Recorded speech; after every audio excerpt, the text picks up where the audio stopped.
കർത്താവ് നിന്റെ പക്ഷത്തെങ്കിൽ മറ്റാര് നിനക്കെതിരെ നിൽക്കും? ഈശോ മിശിഹായ്ക്ക് സ്തുതിയായിരിക്കട്ടെ. ഇന്നത്തെ ക്ലാസ് ആരംഭിക്കുന്നതിന് മുമ്പായിട്ട് നമുക്ക് ഈശോയോടൊന്ന് പ്രാർത്ഥിച്ച് തുടങ്ങാം. എല്ലാവരും കൈകൾ കൂപ്പി കണ്ണുകൾ അടയ്ക്കുക. സ്നേഹനിധിയായ ഈശോയെ, ഇന്ന് ഞങ്ങൾ പഠിക്കാൻ പോകുന്ന കാര്യങ്ങൾ ഈശോയെ ഞങ്ങൾക്ക് മനസ്സിലാക്കി തരണമേ. ഞങ്ങൾ അറിയുന്നതും കേൾക്കുന്നതുമായ എല്ലാ കാര്യങ്ങളും ഗ്രഹിക്കാനുള്ള ജ്ഞാനം ഈശോയെ ഞങ്ങൾക്ക് നൽകണമേ. അമ്മേ മാതാവേ, കൂടെയായിരിക്കണമേ, കൂട്ടായിരിക്കണമേ. നിത്യം പിതാവും പുത്രനും പരിശുദ്ധാത്മാവുമായ സർവേശ്വര എന്നേക്കും ആമേൻ. അപ്പോൾ കഴിഞ്ഞ ക്ലാസ്സിൽ നമ്മൾ എന്താ പഠിച്ചത്? 13ാമത്തെ പാഠമാണല്ലേ നമ്മൾ പഠിച്ചത്. പാഠത്തിൻ്റെ പേരെന്തായിരുന്നു? ഇസ്രായേലിലെ നേതാക്കന്മാർ. നമ്മൾ എന്തൊക്കെയാണ് ആ പാഠത്തിൽ കണ്ടത്? നമ്മൾ നേതാക്കന്മാരെ പറ്റി കണ്ടു അല്ലേ? ആദ്യത്തെ നേതാവായ ന്യായാധിപന്മാരെ പറ്റി കണ്ടു. പിന്നീട് ആദ്യത്തെ രാജാവിനെ പറ്റിയും കണ്ടു. ആരാണ് ഒരു നല്ല നേതാവെന്ന് പറഞ്ഞത്? ഒരു ജനത്തെ ഒരുമിച്ച് കൊണ്ടുപോകാൻ കഴിയുന്ന ഒരാളാണ് ഒരു നല്ല നേതാവ്. ആരായിരുന്നു ന്യായാധിപന്മാർ? ഇസ്രായേൽക്കാരുടെ ഇടയിലെ തർക്കങ്ങളും പരാതികളുമെല്ലാം കേട്ട് അവരുടെ ഇടയിൽ ന്യായം വിധിച്ചിരുന്നവരായിരുന്നു ന്യായാധിപന്മാർ. അതുമാത്രമല്ല, ഇസ്രായേൽക്കാരെ ശത്രുക്കളുടെ ആക്രമണത്തിൽ നിന്ന് രക്ഷിക്കുവാൻ വേണ്ടിയിട്ട് ദൈവത്താൽ നിയോഗിക്കപ്പെട്ടിരുന്നവർ കൂടിയായിരുന്നു ന്യായാധിപന്മാർ. വിശുദ്ധ ഗ്രന്ഥത്തിൽ എത്ര ന്യായാധിപന്മാരെ പറ്റിയാണ് പറയുന്നതെന്നാ പറഞ്ഞത്? 12 ന്യായാധിപന്മാരെ പറ്റി പറയുന്നുണ്ടല്ലേ. അതിൽ ദബോറ ഉണ്ടായിരുന്നു, ന്യായാധിപയായ ദബോറ ഉണ്ടായിരുന്നു. അവസാനത്തെ ന്യായാധിപനായ സാമുവൽ പ്രവാചകൻ ഉണ്ടായിരുന്നു. അങ്ങനെ ന്യായാധിപന്മാർക്ക് ശേഷം നമ്മൾ രാജാക്കന്മാരെ പറ്റി കണ്ടു അല്ലേ. ആരായിരുന്നു ഇസ്രായേൽ സമൂഹത്തിലെ ആദ്യത്തെ രാജാവ്? സാവൂളായിരുന്നു അല്ലേ. സാവൂളായിരുന്നു ഇസ്രായേലിൻ്റെ ആദ്യത്തെ രാജാവ്. അങ്ങനെ സാവൂള് ദൈവത്തിൻ്റെ കൽപ്പന ലംഘിച്ച് ദൈവത്തിൽ നിന്നകന്ന് ഇസ്രായേലിൻ്റെ രാജാവെന്ന പദവിയിൽ നിന്ന് മാറ്റപ്പെട്ടത് വരെയാണ് നമ്മൾ കഴിഞ്ഞ ക്ലാസ്സിൽ കണ്ടത്. അപ്പോൾ ഇനി ഇസ്രായേൽക്കാർക്ക് ഒരു പുതിയ രാജാവ് ആവശ്യമുണ്ടേ. അങ്ങനെ ഇസ്രായേലിൻ്റെ 2ാമത്തെ രാജാവിനെ പറ്റിയാണ് നമ്മൾ ഇപ്പോൾ കാണാൻ പോകുന്നത്. ആരായിരുന്നു ആ രാജാവെന്നോ? ദാവീദായിരുന്നു ഇസ്രായേലിൻ്റെ 2ാമത്തെ രാജാവ്. സാമുവൽ പ്രവാചകൻ ദൈവത്തോട് പറഞ്ഞു, ഞങ്ങൾക്ക് ഇപ്പോൾ ഒരു രാജാവില്ല. അപ്പോൾ ദൈവം സാമുവൽ പ്രവാചകനോട് പറഞ്ഞു, നീ കുഴലിൽ തൈലവും എടുത്ത് യാത്ര തുടങ്ങുക. നിനക്ക് ഒരു ആട്ടിടയനായ ഒരു ബാലനായ ദാവീദ് എന്ന് പറയുന്ന ഒരാളെ നിങ്ങൾക്ക് രാജാവായിട്ട് ഞാൻ കരുതി വെച്ചിട്ടുണ്ട്. അങ്ങനെ ദൈവത്തിൻ്റെ കൽപ്പന പ്രകാരം സാമുവൽ പ്രവാചകൻ കുഴലിൽ തൈലവും ഒക്കെ ആയിട്ട് ബത്ലഹേമിലേക്ക് പുറപ്പെട്ടു. അവിടെ ചെന്ന് ജസ്സയുടെ മകനായ ദാവീദിനെ കണ്ടുമുട്ടുകയും ശിരസിൽ തൈലം പൂശി ദാവീദിനെ അഭിഷേകം ചെയ്യുകയും ചെയ്തു. അന്ന് മുതൽ ദാവീദിൻ്റെ ഒപ്പം കർത്താവിൻ്റെ ആത്മാവുണ്ടായിരുന്നു. നമ്മളും മാമോദിസയിലൂടെയും തൈലാഭിഷേകത്തിലൂടെയും ഒക്കെ പരിശുദ്ധാത്മാവിനെ നമുക്കും ലഭിക്കുന്നുണ്ട് അല്ലേ. നമ്മൾ മാമോദിസയുടെ സമയത്ത് നിങ്ങൾ കണ്ടിട്ടുണ്ടാവും കുഞ്ഞുങ്ങളുടെ നെറ്റിയിൽ തൈലം കൊണ്ട് കുരിശ് വരയ്ക്കുന്നത്. തൈലാഭിഷേകത്തിൻ്റെ സമയത്തും അങ്ങനെ തന്നെയാണ്. ഇതിലൂടെ നമുക്ക് എന്താ ലഭിക്കുന്നത്? പരിശുദ്ധാത്മാവിനെ, സഹായകനായ പരിശുദ്ധാത്മാവിനെയാണ് നമുക്ക് ലഭിക്കുന്നത്. അങ്ങനെ സാമുവൽ പ്രവാചകൻ്റെ ഒപ്പം ദാവീദ് യാത്രയായി. സാവൂള് ദാവീദിനെ കൊട്ടാരത്തിൽ സ്വീകരിക്കുകയും അങ്ങനെ കൊട്ടാരത്തിൽ ദാവീദ് താമസം തുടങ്ങുകയും ചെയ്തു. അങ്ങനെ ഒരിക്കൽ ദാവീദ് ആടുകളെ മേയിച്ചുകൊണ്ട് കിന്നരമൊക്കെ വായിച്ചിരിക്കുന്ന സമയത്താണ് ഒരു കാര്യം കേൾക്കുന്നത്. ഫിലിസ്തീനയുടെ വലിയ മല്ലനായ ഗോലിയാത്ത് എന്ന് പറയുന്ന ഒരാൾ ഇസ്രായേൽക്കാരെ എല്ലാം വെല്ലുവിളിച്ചുകൊണ്ട് വരികയാണെന്ന്. ഒത്തിരി ഇസ്രായേൽക്കാർ ശ്രമിച്ചു ഗോലിയാത്തിനെ കീഴ്പ്പെടുത്താനായിട്ട്. കുറേ പേര് പരാജയപ്പെട്ടു, കുറേ പേര് മരണപ്പെട്ടു. ആർക്കും ഗോലിയാത്തിനെ കീഴ്പ്പെടുത്താനായിട്ട് സാധിക്കുന്നില്ല. അപ്പോൾ നമ്മുടെ കൊച്ചു ബാലനായി ദാവീദ് ഒരു കൊച്ചു കവണയൊക്കെ ആയിട്ട് വന്ന് എന്ത് ചെയ്തു എന്നോ? ആ കവണ എടുത്ത് ഗോലിയാത്തിനെ നോക്കി ഒരൊറ്റ അടി. അപ്പോൾ തന്നെ ഗോലിയാത്ത് നിലം പതിച്ചു. ഗോലിയാത്തിൻ്റെ വാളുകൊണ്ട് തന്നെ ദാവീദ് ഗോലിയാത്തിനെ വധിക്കുകയും ചെയ്തു. ടീച്ചർ കൊച്ചിലേക്ക് ആലോചിക്കുമായിരുന്നേ, ഈ കൊച്ചു ബാലനായ ദാവീദ് എങ്ങനെയോ ഇത്രയും വലിയ ഗോലിയാത്തിനെ വധിക്കുന്നതെന്ന്. അതിനുള്ള ഉത്തരം എന്താ? ടീച്ചർ പറഞ്ഞു അല്ലേ, കർത്താവിൻ്റെ ആത്മാവ് ദാവീദിൻ്റെ കൂടെ ഉണ്ടായിരുന്നുവെന്ന്.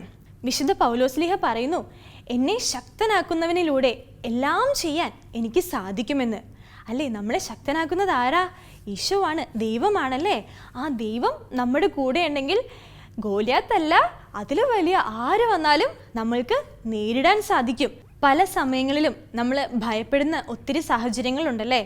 എന്തെങ്കിലും ഒരു കോമ്പറ്റീഷന് പോകുമ്പോഴായിരിക്കാം, അല്ലെങ്കിൽ നമ്മൾ പല യാത്രകൾ ചെയ്യുമ്പോഴായിരിക്കും നമുക്ക് ഭയമുണ്ടാവുന്ന സാഹചര്യങ്ങൾ വരും.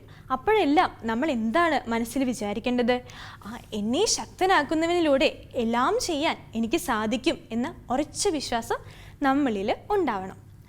അങ്ങനെ ഗോലിയാത്തിനെ കീഴ്പ്പെടുത്തിയത് വഴി ദാവീദിനെ ഇസ്രായേലിൻ്റെ സൈന്യാധിപനായിട്ട് സാവൂള് നിയമിക്കുകയാണ്. കിന്നര വായനയിൽ സമൃദ്ധനായ ഒരു നല്ല സ്വീറ്റായിട്ടുള്ള ഒരു ബാലനായിരുന്നു ദാവീദ്.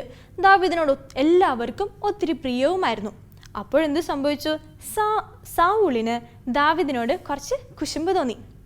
അങ്ങനെ ദാവീദിനെ വധിക്കാനായിട്ട് സാവൂള് ശ്രമിക്കുകയും ചെയ്തു. പക്ഷെ എന്ത് സംഭവിച്ചു?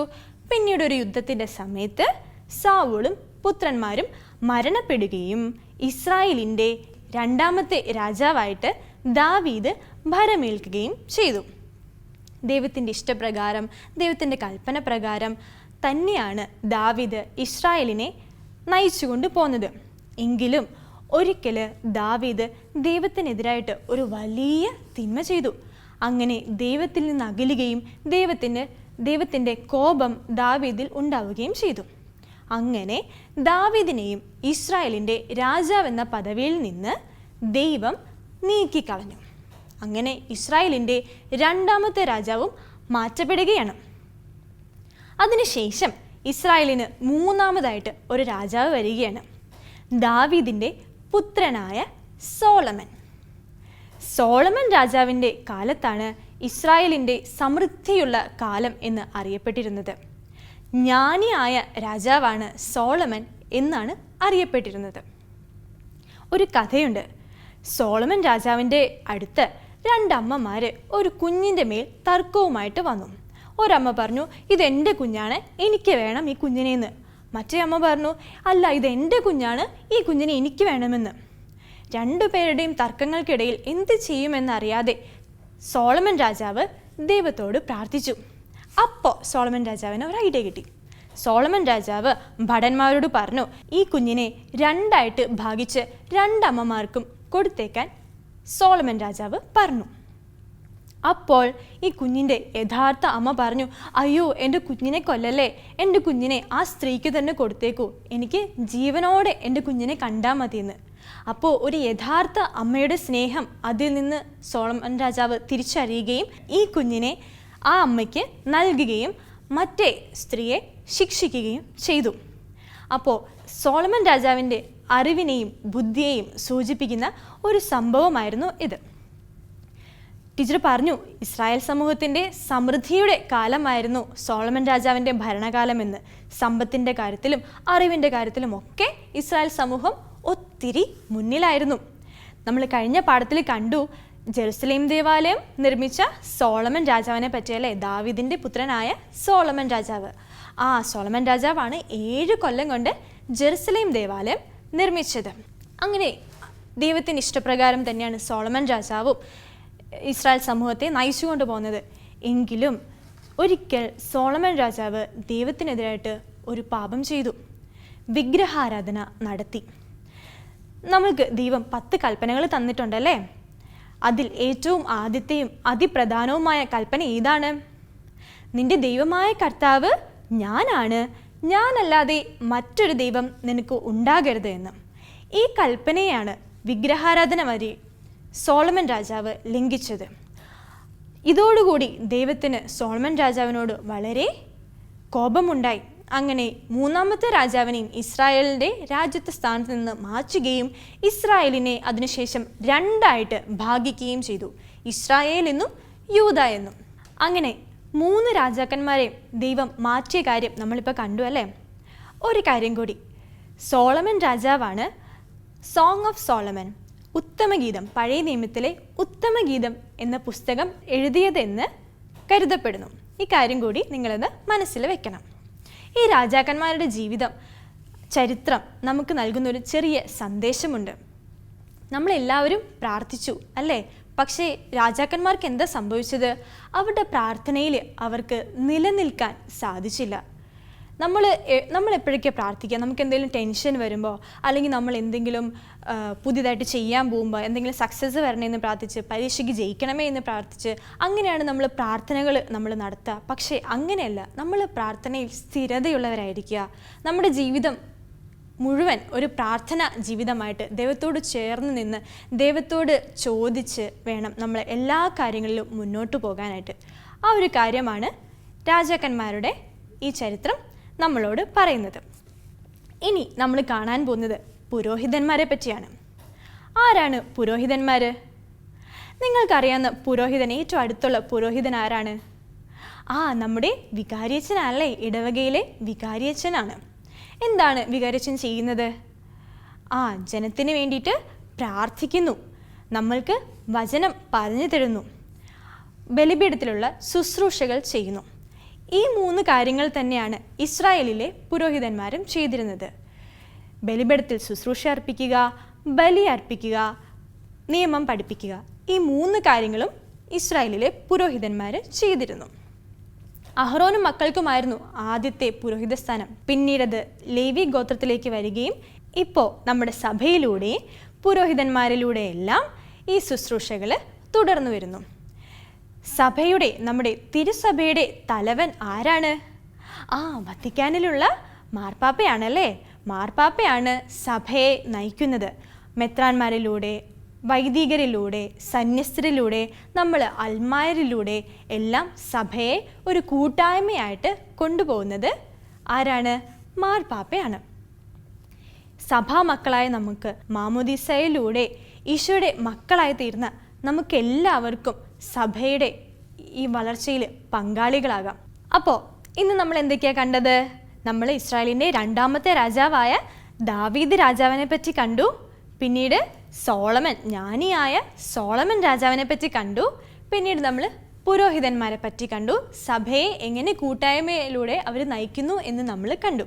ഇത്രയും കാര്യങ്ങളാണ് ഈ പാഠത്തിൽ അടങ്ങിയിരിക്കുന്നത്. അപ്പോൾ ഒരു കൊച്ചു ആക്ടിവിറ്റി നിങ്ങൾക്ക് തരികയാണ്. ഞാൻ ഒരു നല്ല നേതാവായാൽ എന്തൊക്കെ കാര്യങ്ങൾ ഞാൻ ചെയ്യും എന്ന് നിങ്ങൾ നിങ്ങളുടെ ബുക്കിൽ എഴുതിയിട്ട് ടീച്ചർക്ക് അയച്ചു കൊടുക്കണം. ഒരു 5 പോയിൻറ്റ്സ് മതി. ഒരു 5 കാര്യങ്ങൾ ഞാനൊരു നല്ല നേതാവായാൽ എങ്ങനെയായിരിക്കും എന്ന് എഴുതി ടീച്ചേഴ്സിന് അയച്ചു കൊടുക്കാം. അപ്പോൾ ഇന്നത്തെ ക്ലാസ് അവസാനിപ്പിക്കുന്നതിന് മുമ്പായിട്ട് നമുക്ക് ഈശോയോട് ഒന്ന് പ്രാർത്ഥിക്കാം. എല്ലാവരും കൈകൾ കൂപ്പി കണ്ണുകളടച്ച് നിൽക്കുക.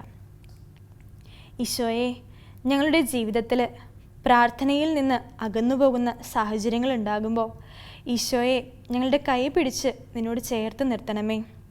ആമേൻ.